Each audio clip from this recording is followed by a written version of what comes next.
Hindu. I'm a member of Parliament and the Council of Trust.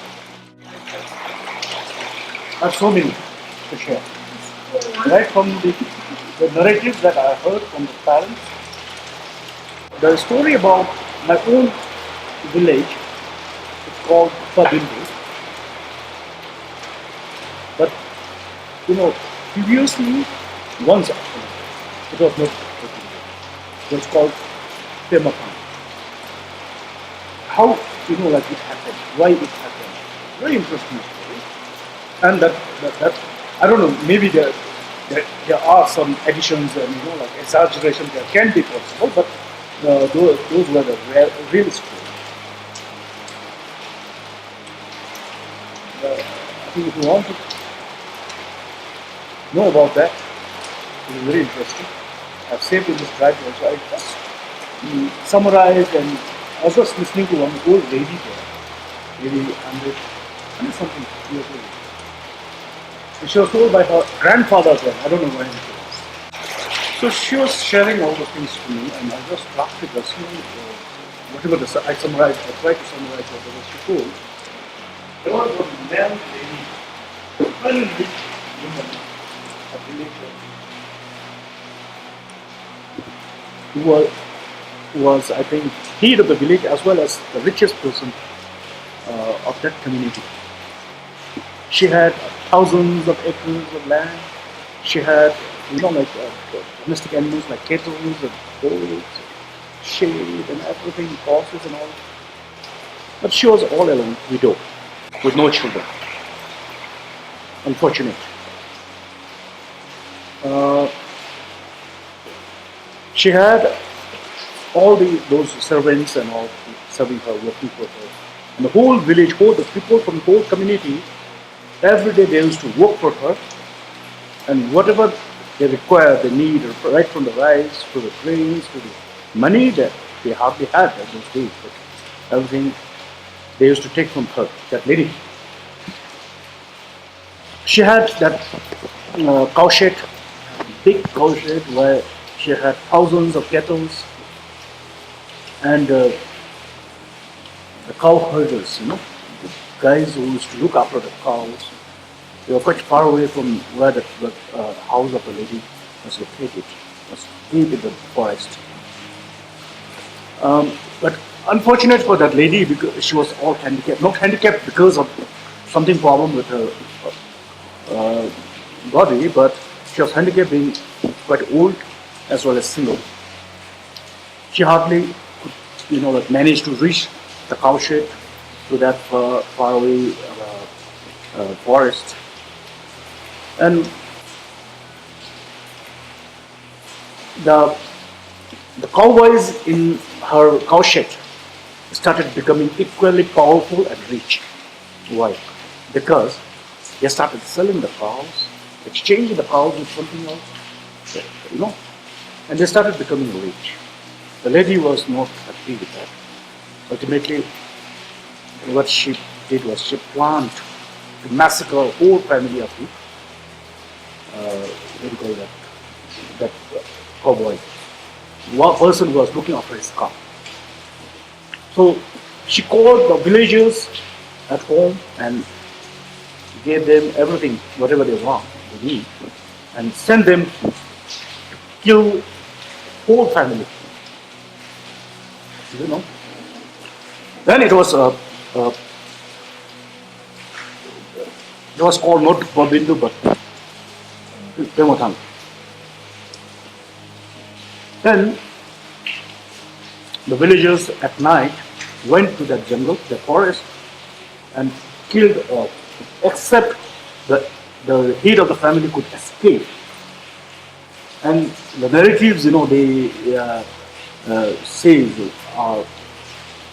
they were not killed by any weapons of war, or like beating or hitting or something else, but they were just chased and thrown from the very steep precipice, that cliff. We still have that cliff. I visited once after listening to this story, and they were thrown from that cliff. very strict of it, and everyone, that except for the head of the family, who survived. Okay? The head of the family, and but the family didn't know it. They were sent by their owner, then lady to kill. So that head of the family, that person, the man who survived, had only hope of seeking, the shelter, support, help from his the owner of the cattle, landlady. So he ran away from that forest. In the morning, he reached home and just to take a refuge, support. That lady was shocked, all alone at home. And but by then the villagers were already on the way back, killing all except the missed one. But some were already looking for that lost head of the family. That person, after reaching that landlady's place, he complained the lady, saying that my families are now killed. I am now being chased. They are after me. I want support. Seek a shelter at your place. Please do something. That lady told that man not to worry. I'll give you. I'll protect you. He kept him home. He called him inside. He gave him some breakfast and all. And he gave, that wine made out of grain, that we call it bangchang actually. Have you ever tasted that, bangchang? Better ask them to bring once and try. It's not as good as wine. I think Lembu Thakur must have. I had at this place once, president, Then what she did was, she mixed marijuana juice with that wine made out of grains and fat served to that man. Can you imagine the marijuana juice along with the wine having in the empty stomach? See? Then that man collapsed there herself, and it was that lady herself killed that man. Then when the villagers could not trace that man out, they returned to that landlady and said that, we could not trace him. By then, landlady said, he's already now finished here. He came here, he reached here, and now he's finished. And she fed that, offered everything, foods and all, teas, foods, whatever, wines and all, to that those villagers who came back, and they were asked to take that dead body of that man and dispose it off. So usually they carry with the thing, bamboo. In the village, you still have that customary thing. In our custom, people carry the dead body with the two bamboos with the sticks in between that, the dead body pressed over it, and they're taken some, the cremation, different practices are there. Some they burn, some they dump in the thing, graveyard, and some they throw in the it's a higher altitude where the vultures and eagles they come and eat. So he was buried somewhere else, and that place where he was buried is still, I can remember. He was buried there, and the bamboo those were used to carry the dead body was just placed over the location where it was buried, and it was kept upside down. And it is believed that even the bamboo stick that was kept upside down, it started going. And that the main belief is that the spirit of the dead person, the deceased, got inside that bamboo, and that it automatically, through supernatural power, maybe a ghostly power or demonic power or whatever, maybe it started growing, and that became a big one. And that was the starting day of the ill luck for the whole community. Every day, People started suffering different sickness, and people started dying. The children, right after the birth, started dying. And the ill luck befell on the whole community.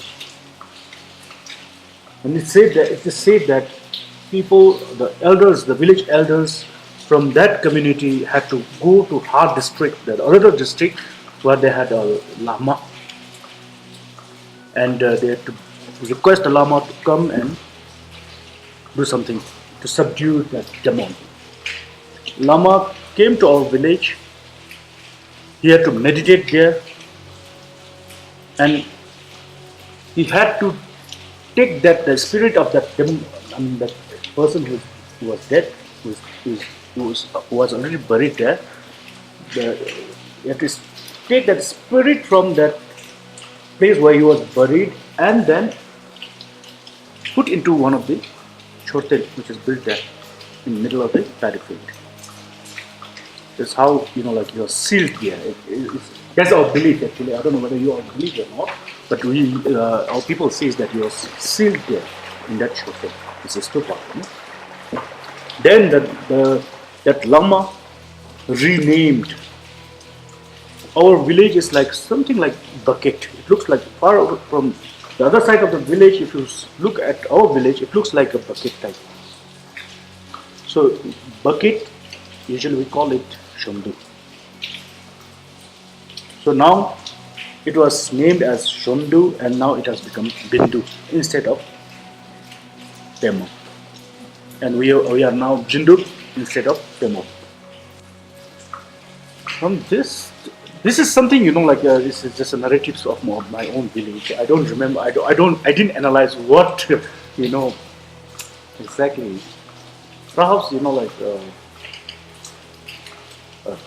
this is all about the jealousy, firstly, the selfishness and selflessness, and also the betrayal. You see now, betrayal is from both the sides. She trusted that man with his family to look after all the assets she had. He betrayed her, and he became quite selfish, trying to compete. See, on the other side, he was becoming powerful, rich, and the jealousy. That landlady could not tolerate that, take it that, and like the most trusted person, the most helpful person who made her. Obviously there's always give and take. He must have struggled a lot to look after her assets, cars, tattoos, everything. Okay. Now, but finally she had to kill him. But again, that even after after death, the spirit of that person who died took revenge. So jealousy, revenge, selflessness, everything comes in this. This is how. But I don't know. What about you all? How you look into the things? Analysis. Depends upon how you see things, from which perspective you see things. Okay. Yeah, I'm still scared of going there alone. That area where she spotted that old lady. She told me that I just told her that there's a stupa, a short in between of that paddy field, and that bamboo trees growing where it's believed that it was his spirit. I still can't go alone those ways, because it's still, whether you believe or not, gives certain pinch in your heart. Something I don't know is a mixed feeling actually. But I have to admit that I didn't sympathize anyone, because you see, they should have considered each other instead of killing each other. You see, that's how human beings are. There's no room for sympathies for all those groups. The landlady or that cowboy or whoever maybe.